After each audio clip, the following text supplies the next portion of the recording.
নমস্কার, আপনারা দেখছেন হাই নিউজ, সঙ্গে রয়েছি আমি রিয়া। শুরু করছি নিউজ টুডে, আর শুরুতেই দেখে দেব আজকের হেডলাইন্স।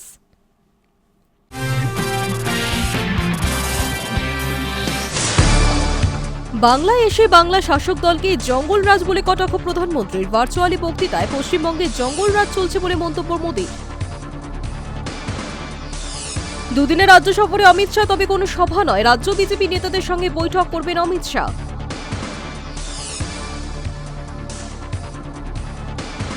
এসআইআর শুনানি পর্বে বাংলায় মাইক্রো অবজারভার ৩,০০০-এর বেশি নিয়োগে তোড়জোড়। বাংলা ছাড়া দেশের অন্য কোনো রাজ্যে মাইক্রো অবজারভার নিয়োগ করা হচ্ছে না। হাওড়া ডিভিশনে বাতিল ট্রেন ২১শে ডিসেম্বর থেকে ৩১শে ডিসেম্বর পর্যন্ত দফায় দফায় বাতিল লোকাল, বিবৃতি জারি করে জানালো রেল। রাজধানী এক্সপ্রেসের ধাক্কায় ৮ হাতির মৃত্যু অসমে, লাইনচ্যুত বহু কামরা, তবে যাত্রীদের কোনো হতাহতের খবর নেই।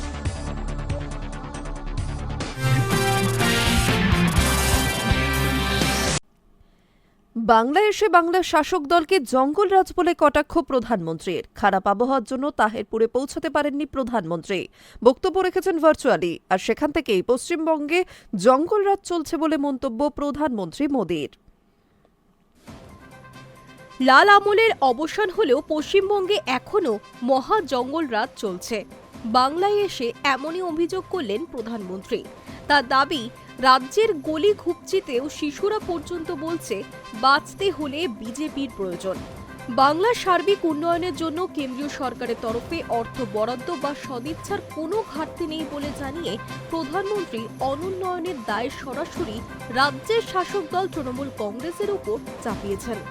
তার বক্তব্য, বর্তমান রাজ্য সরকারের কাটমানি ও কমিশনের সংস্কৃতির জেরে হাজার হাজার কোটি টাকার উন্নয়ন প্রকল্প বাস্তবে রূপ পাচ্ছে না।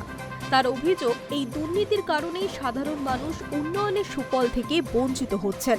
প্রধানমন্ত্রী আরও বলেন, বাংলার প্রকৃত উন্নয়ন সম্ভব শুধু ডাবল ইঞ্জিন সরকারের মাধ্যমেই। কেন্দ্র ও রাজ্য একই সরকারের সমন্বয় থাকলে রাজ্যের অগ্রগতি নিশ্চিত করা যাবে বলে তিনি দাবি করেছেন। খারাপ আবহাওয়া এবং দৃশ্যমানতার সমস্যার কারণে নদিয়ার তাহিরপুরে নামতে পারেনি প্রধানমন্ত্রী নরেন্দ্র মোদীর হেলিকপ্টার। নিরাপত্তাজনিত কারণে শেষ পর্যন্ত হেলিকপ্টারটি ঘুরিয়ে কলকাতায় ফিরিয়ে আনা হয়। এরপর কলকাতা থেকেই ভার্চুয়ালি তাহিরপুরে নির্ধারিত জনসভায় বক্তব্য রাখেন প্রধানমন্ত্রী। বিজেপি কর্মী সমর্থকদের উদ্দেশ্যে সে কারণে প্রথমেই ক্ষমা চেয়ে নিয়ে বলেন, জয় নিতাই, বড়রা প্রণাম নেবেন, সকলকে শুভেচ্ছা। আবহাওয়া খারাপ থাকার কারণে পৌঁছতে পারিনি, এর জন্য ক্ষমা প্রার্থী। আর তারপরেই মোদী বলেন, সম্প্রতি বন্দে মাতারামের গুণগান করা হয়েছে সংসদে। এই বাংলাতেই জন্মেছেন বঙ্কিমচন্দ্র চট্টোপাধ্যায়। যখন দেশ পরাধীন, বঙ্কিমবাবু তখন স্বাধীনতার মন্ত্র দিয়েছিলেন বন্দে মাতারাম। এখন বিকশিত ভারতের মন্ত্র হয়ে উঠেছে এই বন্দে মাতারাম। ভার্চুয়াল ভাষণে প্রধানমন্ত্রী উন্নয়ন ইস্যুকে সামনে রেখে রাজ্যের শাসক দল তৃণমূল কংগ্রেসের বিরুদ্ধে তীব্র আক্রমণ চালিয়েছেন। মোদী বলেন, পশ্চিমবঙ্গে একবার বিজেপি ডাবল ইঞ্জিন সরকার বানিয়ে দেখুন। অনুপ্রবেশকারীরা তৃণমূলের স্নেহধন্য। বহু অনুপ্রবেশকারীকে বাঁচাতেই পশ্চিমবঙ্গে এসআইআর এর বিরোধিতা করছে তৃণমূল। বিহারে বিজেপির সাম্প্রতিক নির্বাচনী সাফল্যের প্রসঙ্গ টেনে তিনি বলেন, বিহারে বিপুল জয় পশ্চিমবঙ্গে জয়ের পথ খুলে দিয়েছে।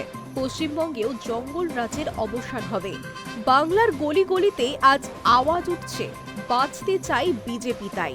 প্রধানমন্ত্রী আরও দাবি করেন, রাজ্যের বর্তমান সরকার কাটমানি ও কমিশনের রাজনীতিতে ডুবে রয়েছে। তিনি বলেন, একবার বাংলায় বিজেপিকে সুযোগ দিন, ডাবল ইঞ্জিন সরকার করে দ্রুত উন্নয়ন করা হবে। বঙ্গবাসীর স্বপ্ন পূরণে আমরা সর্বশক্তি দিয়ে কাজ করব। Hi News Network.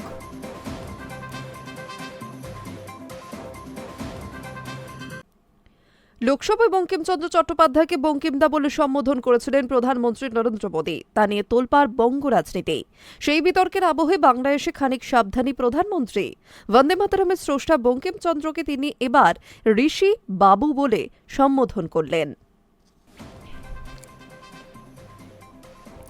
লোকসভায় বঙ্কিমচন্দ্র চট্টোপাধ্যায়কে বঙ্কিমদা বলে সম্বোধন করেছিলেন প্রধানমন্ত্রী নরেন্দ্র মোদী। তা নিয়ে তোলপাড় বঙ্গ রাজনীতি।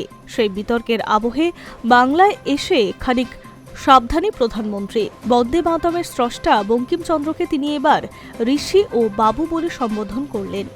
শনিবার নদিয়ার তাহেরপুরে সভা ছিল মোদির, কিন্তু আবহাওয়া খারাপ থাকার কারণে তিনি সভাস্থলে পৌঁছাতেই পারেননি।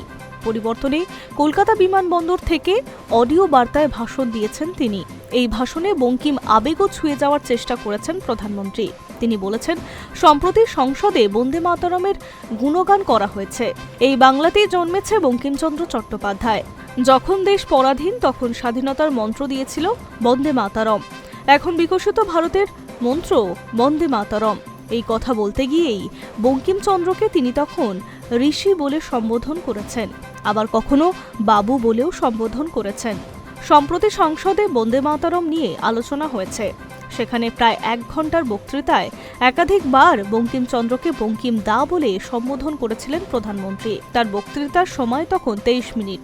তখন বিরোধীরা আসন থেকে বিষয়টি নিয়ে প্রতিবাদ জানান এবং প্রতিবাদ জানিয়েছিলেন তৃণমূলের সাংসদ সৌগত রায়।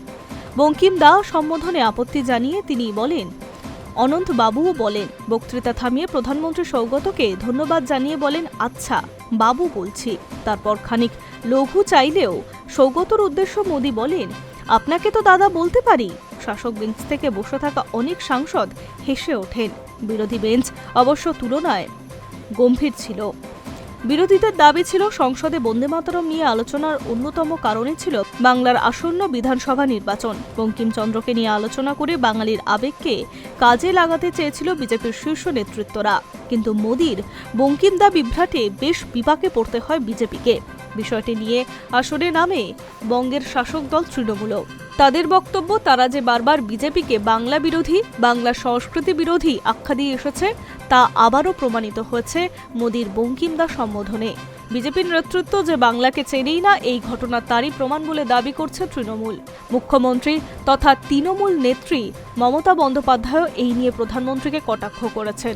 নাক্ষত দেওয়া উচিত বলে মন্তব্য করেছেন প্রধানমন্ত্রী। Hi News Network. শুনানি পর্বে বাংলায় মাইক্রো অবজারভার 3000-এর বেশি নিয়োগে তোড়জোড়। বাংলা ছাড়া দেশের অন্য কোনো রাজ্যে মাইক্রো অবজারভার নিয়োগ করা হচ্ছে না। কেন্দ্রীয় অবজারভারের পর এবার এসআইআর পর্যায়ের শুনানি পর্বের উপর নজরদারির জন্য মাইক্রো অবজারভার নিয়োগ করার সিদ্ধান্ত নিল নির্বাচন কমিশন। শুক্রবার সকালে রাজ্যের মুখ্য নির্বাচনী আধিকারিককে চিঠি পাঠিয়ে কমিশনের নির্দেশ, কেন্দ্রীয় সরকারি বা রাষ্ট্রায়ত্ত সংস্থার আধিকারিকদের এই পদে নিয়োগ করতে হবে। চলতি মাসের 12 তারিখে মাইক্রো অবজারভার নিয়োগ করতে চেয়ে দিল্লি কমিশনকে চিঠি দেওয়া হয়েছিল। এদিন সেই অনুমতি দিয়ে কমিশন জানিয়েছে, কেন্দ্রীয় দপ্তর ও রাষ্ট্রায়ত্ত সংস্থা থেকে মাইক্রো অবজারভার নিয়োগ করতে হবে। সেই হিসেবে আগামী সপ্তাহের মধ্যেই 3000-এরও বেশি মাইক্রো অবজারভার নিয়োগ করার তোড়জোড় শুরু হয়েছে। কমিশন সূত্রের খবর, শুনানির সময় প্রতি কক্ষে 1 জন করে মাইক্রো অবজারভার থাকবেন। তাদের কাজ হবে মূলত শুনানি পর্বে ইআরও এবং এইআরওদের কাজে নজর রাখা। এনুমারেশন ফর্ম, জন্ম ও মৃত্যুর শংসাপত্র এবং শুনানিতে আসা ভোটারদের নথি যাচাই করার পাশাপাশি ভোটার তালিকার অসঙ্গতি চিহ্নিত করা এবং পরিসংখ্যানগত বিশ্লেষণও তারাই করবেন। বস্তুত কমিশনের চোখ ও কান হিসেবে শুনানি কক্ষে উপস্থিত থাকবেন মাইক্রো অবজারভাররা। তাদের প্রশিক্ষণ দেবে সিইও দপ্তর।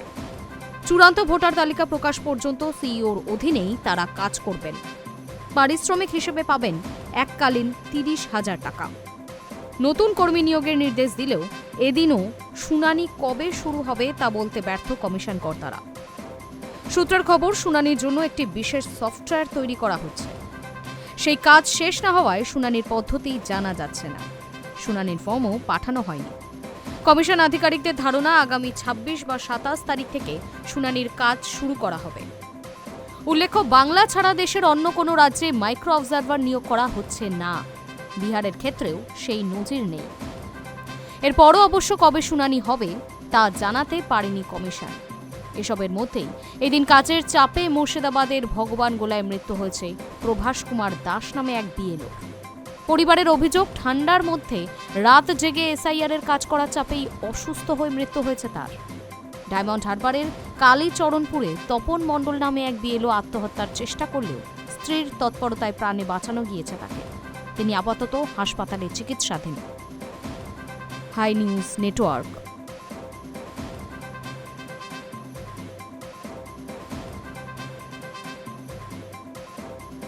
দুদিনের রাজ্য সফরে আসছেন কেন্দ্রীয় স্বরাষ্ট্রমন্ত্রী অমিত শাহ। বছরের শেষে বঙ্গে আসছেন বিজেপির এই শীর্ষ নেতা। তবে কোনো সভা নয়, শাহ রাজ্য বিজেপির নেতাদের সঙ্গে বৈঠক করবেন বলে খবর।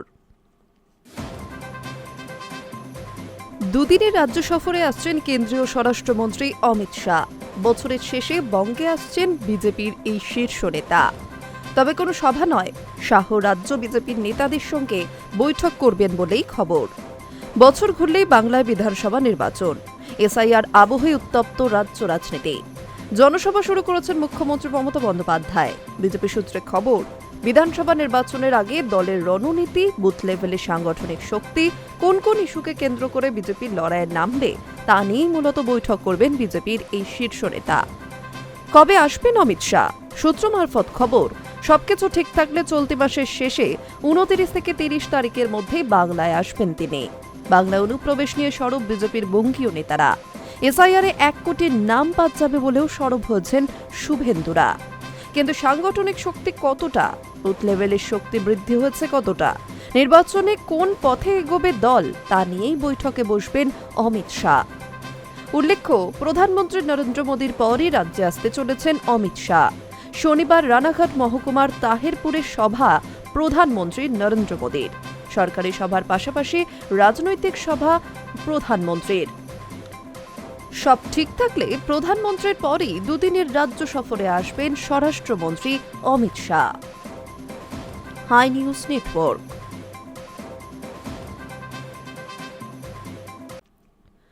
2026 শিক্ষাবর্ষের জন্য সরকারিভাবে মডেল হলিডে লিস্ট প্রকাশ করল পশ্চিমবঙ্গ মধ্য শিক্ষা পর্ষদ। সম্প্রতি পর্ষদের ডেপুটি সেক্রেটারি এই বিজ্ঞপ্তি জারি করেন। ছুটির তালিকা রাজ্যের সমস্ত সরকারি অনুদানপ্রাপ্ত এবং সরকারি স্পন্সর স্বীকৃত মাধ্যমিক বিদ্যালয়ের ক্ষেত্রে প্রযোজ্য। 2026 শিক্ষাবর্ষের জন্য সরকারিভাবে মডেল হলিডে লিস্ট প্রকাশ করল পশ্চিমবঙ্গ মধ্য শিক্ষা পর্ষদ।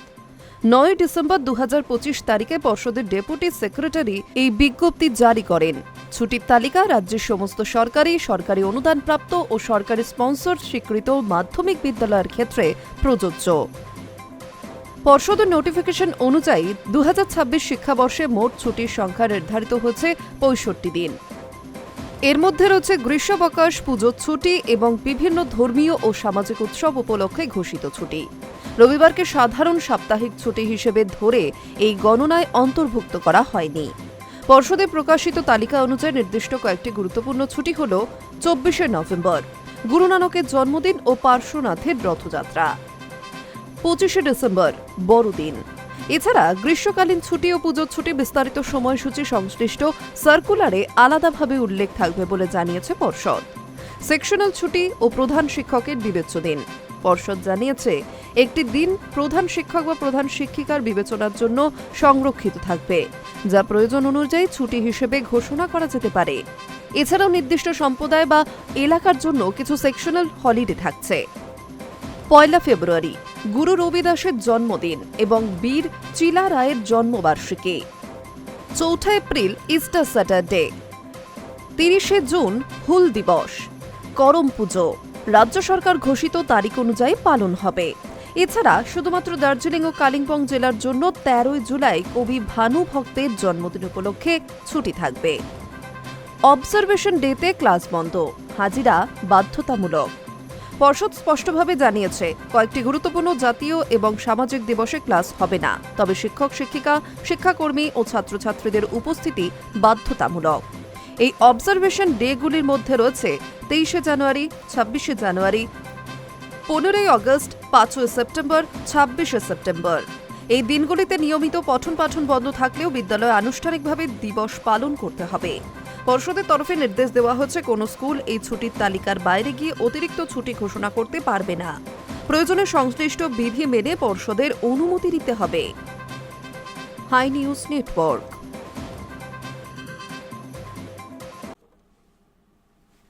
বাংলাদেশের পরিস্থিতি উত্তপ্ত। সাম্প্রতিক অশান্ত পরিস্থিতির প্রেক্ষিতে সতর্ক পুলিশ। শহরের সমস্ত সংবেদনশীল এলাকায় বাড়ানো হয়েছে নজরদারি। বাংলাদেশের সাম্প্রতিক অশান্ত পরিস্থিতির প্রেক্ষিতে সতর্ক কলকাতা পুলিশ। শহরের সমস্ত সংবেদনশীল এলাকায় নজরদারি বাড়ানো হয়েছে। হোটেল, রেস্তোরাঁ, গেস্ট হাউস সহ ভিড় জমার সম্ভাবনা রয়েছে এমন সমস্ত জায়গায় বাড়তি পুলিশি নজরদারির ব্যবস্থা করা হয়েছে। শুক্রবার আলিপুর বডিগার্ড লাইনে কলকাতা পুলিশের বার্ষিক ক্রীড়া প্রতিযোগিতার সমাপ্তি অনুষ্ঠানে উপস্থিত থেকে একথা জানিয়েছেন পুলিশ কমিশনার মনোজ ভার্মা। তিনি বলেন, 25শে ডিসেম্বর বড়দিন ও বর্ষবরণের রাত সামনে, সেই কারণে পার্ক স্ট্রিট সহ শহরের গুরুত্বপূর্ণ রাস্তা এবং এলাকায় বিশেষ নজরদারি রাখা হচ্ছে। দিনের পাশাপাশি রাতের টহলও জোরদার করা হয়েছে বলে জানিয়েছেন তিনি। সল্টলেকের সাম্প্রতিক মেসি কাণ্ডের প্রসঙ্গ টেনে কমিশনার জানান, ইডেনে আসন্ন আন্তর্জাতিক টি-20 ক্রিকেট ম্যাচে যাতে কোনো রকম নিরাপত্তার ঘাটতি না থাকে সেই বিষয়ে আগাম প্রস্তুতিও শুরু হয়েছে। সল্টলেক স্টেডিয়ামে যে সমস্ত নিরাপত্তাজনিত খামতি নজরে এসেছিল সেগুলি মাথায় রেখেই এবার বাড়তি সতর্কতা নেওয়া হচ্ছে। বাংলাদেশের ঘটনার প্রেক্ষিতে শহরের আইন শৃঙ্খলা পরিস্থিতি যাতে কোনোভাবেই বিঘ্নিত না হয় সেদিকে কড়া নজর রেখেছে লালবাজার। কলকাতা পুলিশের সমস্ত ইউনিটকে সতর্ক থাকতে নির্দেশ দেওয়া হয়েছে। কোনো রকম অপ্রীতিকর ঘটনা ঠেকাতে শহর জুড়ে নজরদারি আরও বাড়ানো হয়েছে। পুলিশ কমিশনার আরও বলেন, কলকাতা পুলিশ শুধু অপরাধ দমনেই নয়, খেলাধুলোতেও সমান পারদর্শী। বার্ষিক ক্রীড়া প্রতিযোগিতায় পুলিশের অংশগ্রহণ ও সাফল্যই তার প্রমাণ বলে মন্তব্য করেন তিনি। High News network. ট্রেন বাতিল হাওড়া ডিভিশনে 21শে ডিসেম্বর থেকে 31শে ডিসেম্বর পর্যন্ত দফায় দফায় বাতিল একাধিক লোকাল ট্রেন। বিবৃতি জারি করে জানানো হয়েছে রেলের তরফে।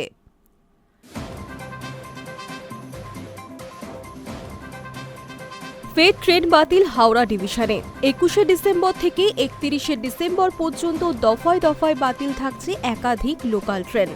হাওড়া ডিভিশনের অন্তর্গত ব্যান্ডেল কাটোয়া শাখায় ট্র্যাক রক্ষণাবেক্ষণের কাজের জন্য আগামী কয়েকদিন ট্রেন চলাচলে পরিবর্তন করা হচ্ছে বলে ইতিমধ্যেই বিবৃতি জারি করা হয়েছে রেলের তরফে। 21শে ডিসেম্বর থেকে 31শে ডিসেম্বর 2025 পর্যন্ত মোট 10 দিন পর্যায়ক্রমে 210 মিনিটের ট্রাফিক ব্লক করা হবে বলে খবর।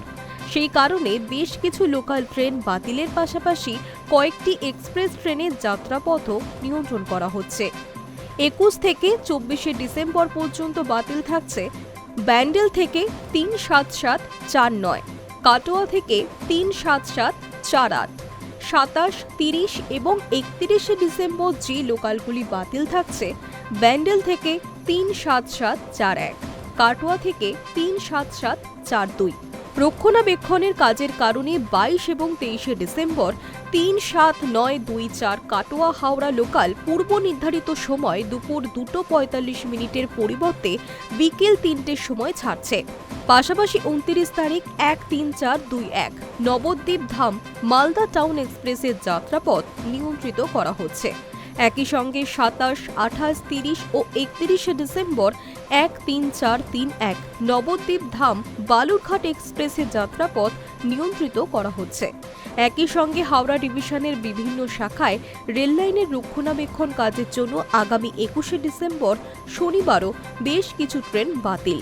এই দিনের জন্য আলাদা করে বিবৃতি জারি করেছে রেল। ওই দিন বাতিল থাকছে হাওড়া থেকে 37055, 37249, 37363 এবং 36823, ব্যান্ডেল থেকে 37246, 37749, বর্ধমান থেকে 36834, শেওড়াফুলি থেকে 37056, আরামবাগ থেকে 37364 এবং 37396, কাটোয়া থেকে 37748। পাশাপাশি 37365 হাওড়া আরামবাগ লোকাল 21শে ডিসেম্বর তারকেশ্বর স্টেশনেই যাত্রা শেষ করবে। 53009 কাটোয়া আজিমগঞ্জ প্যাসেঞ্জার নির্ধারিত সময়ের পরিবর্তে দুপুর 12:30-এ ছাড়ছে। আগের সময় ছিল দুপুর 12টা। High News network.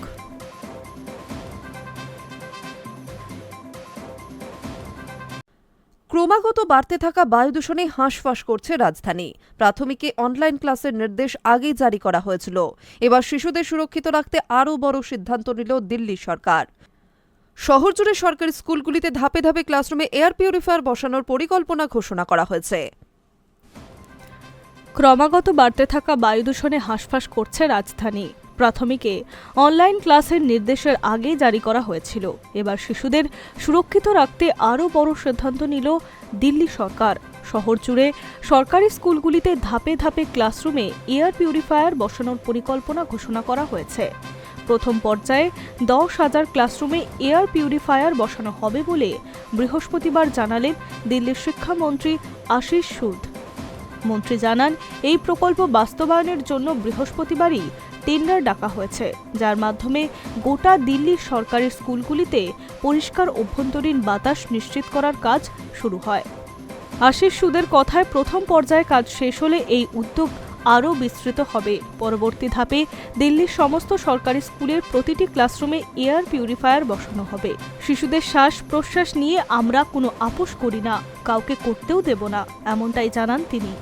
মন্ত্রী স্পষ্ট করে দেন, পড়ুয়াদের স্বাস্থ্য ও সুরক্ষা সরকারের কাছে সর্বোচ্চ অগ্রাধিকার। তিনি আরও জানান, এই সিদ্ধান্ত বৃহত্তর এক পরিকল্পনার অংশ, যার লক্ষ্য হল বিশেষ করে শীতকালে যখন দিল্লির বাতাসের মান ভয়াবহ পর্যায়ে পৌঁছে যায়, তখন শিশুদের ক্ষতিকর বায়ুদূষণের প্রভাব থেকে যতটা সম্ভব দূরে রাখা।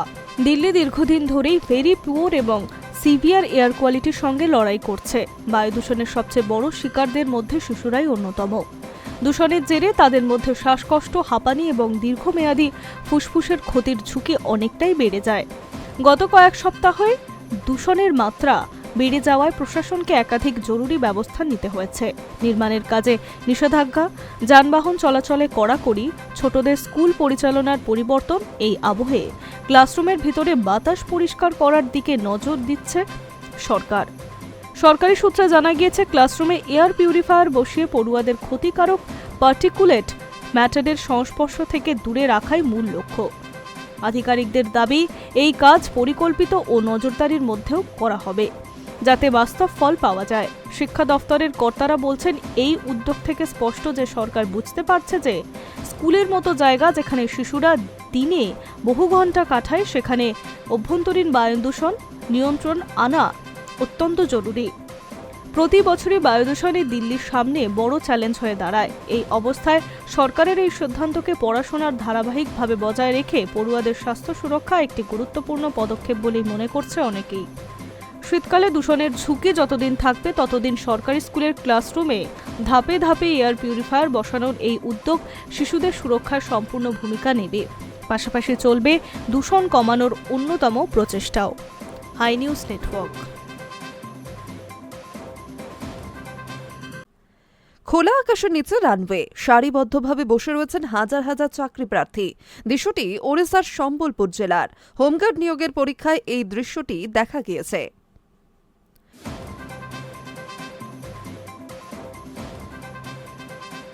পরীক্ষার জন্যই চাকরি প্রার্থীর সংখ্যা অনেক বেশি হওয়ার কারণে প্রচলিত পরীক্ষা কেন্দ্রে এর আয়োজন করা সম্ভব হয়নি বলে জানিয়েছে নিয়োগ কর্তৃপক্ষ।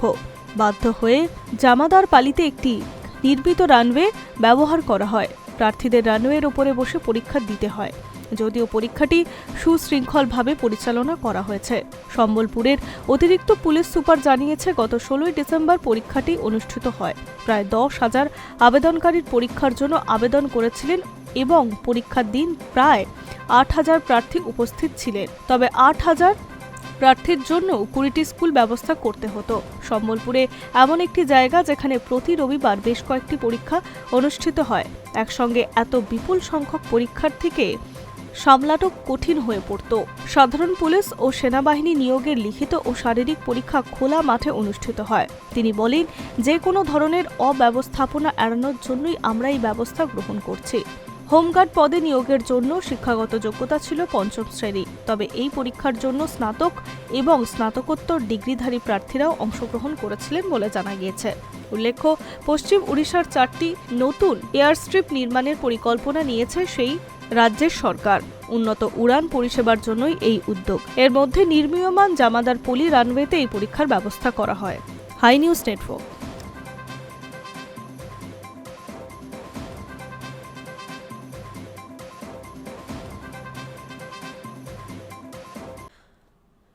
নিউজ টুডে এখন এই পর্যন্তই। আরও অন্যান্য খবরের জন্য নজর রাখুন হাই নিউজে। নির্ভীক, নিরপেক্ষ।